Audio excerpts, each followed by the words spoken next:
So, Lina asked me to talk about hunger or reduction in hunger post-recovery. So I was like, yeah, let's talk about some post-recovery stuff.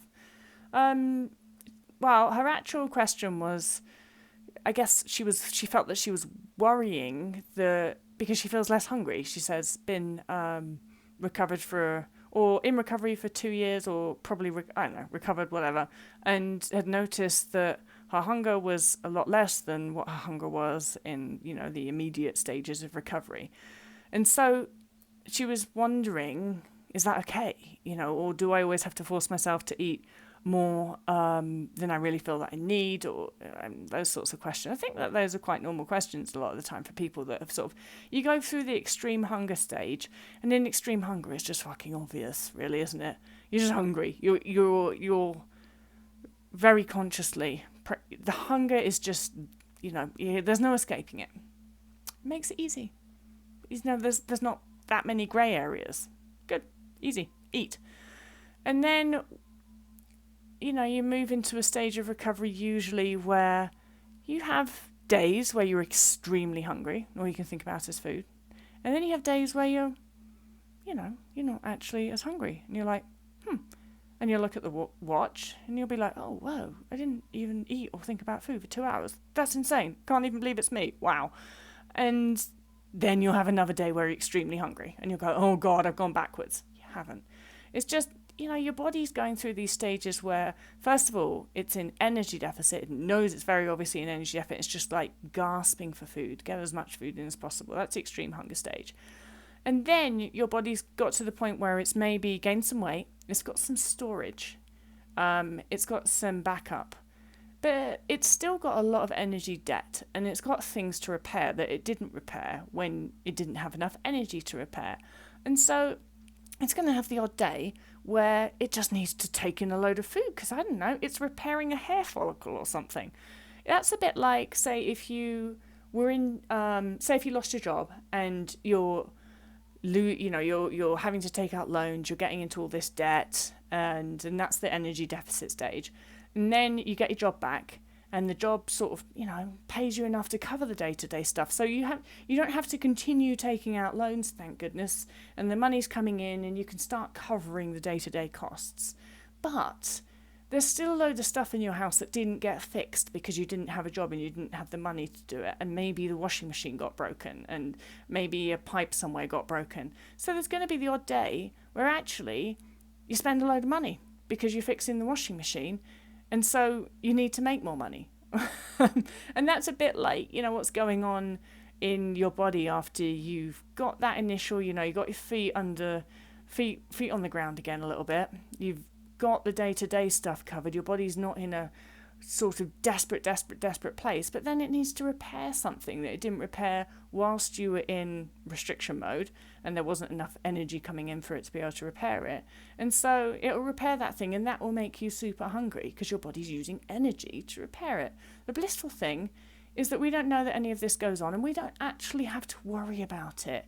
You don't have to sit there and go, oh, I'm really hungry. I wonder if my body's repairing something. I wonder what's repairing. How do I work out what's repairing? You won't be able to, and you don't even have to. That's the wonderful thing about having a body that manages all this stuff, is your only role in this is to go, oh, I'm extra hungry today. I guess I'll eat another sandwich. That's your only role in it. That's all you have to do. Your body's just going to tell you, and then you just eat more. It's wonderful, isn't it? Very stress-free, if you can allow that to happen.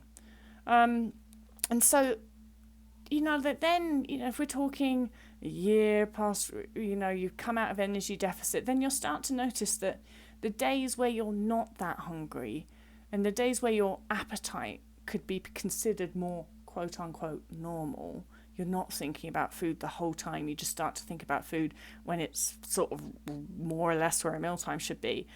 Things just start to look like more what you would consider a normal human being to look like. And I really use that in inverted commas because there is no such thing as normal. And I guess what most of us find is we start to just get into a bit of a pattern that feels like it's our normal.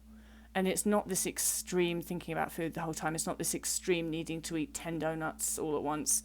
It's just, you can eat a donut and be like, yeah, that's fine. And then your brain wanders off to think about something else. And then you didn't not continue eating donuts because you were forcing yourself to restrict them. You didn't continue eating donuts just because it didn't even occur to you. Your brain was onto something else, probably worrying about something else like paying the mortgage. But it was thinking about something else. And so that is the point where what's hopefully starting to happen in your body is that your body's paid off all that energy debt. It's repaired the stuff it needed to repair.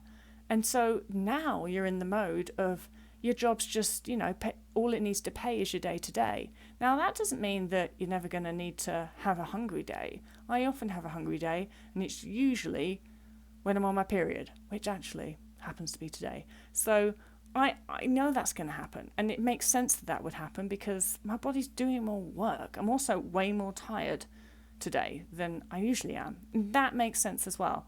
And so the TLDR is, as it usually is, probably every bloody video, trust your body.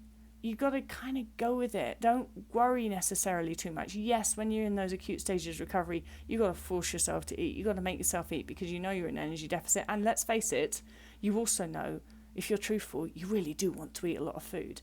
But then when you come out of energy deficit, when you have all of those mental state signs, I outline them in my book, when you have the mental state signs that you're coming out of energy deficit, and one of those, and a very important one of those mental state signs that you're coming out of energy deficit is a reduction in mental hunger. That is your body starting to say, all right, I'm good.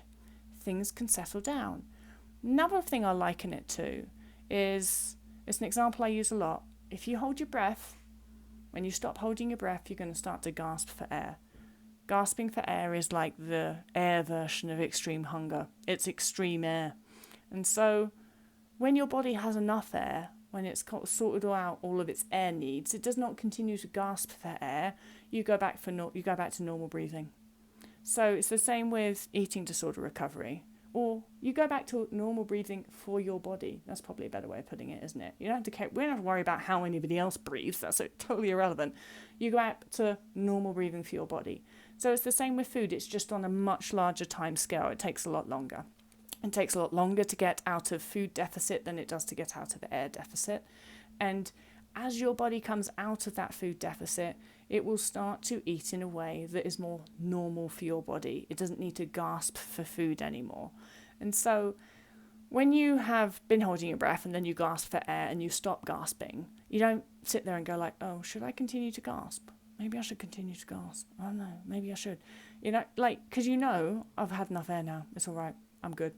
So if you're sort of 2 years down the road recovery and you're nutritionally rehabilitated and you know that you're in and out of energy deficit because you don't have those mental state signs and all things are really hunky-dory, then you wouldn't really need to question, do I need to continue to force myself to eat in an extreme way if your body is asking you to not do that. But the key, honestly, and this is the bit you all need to pay attention to, the key is in the mental hunger, because a lot of the time, if you're sitting there and you're thinking, I don't know if I'm hungry or not, or I don't know if I should eat more or not, that is actually mental hunger, and that is a sign that you should actually eat more.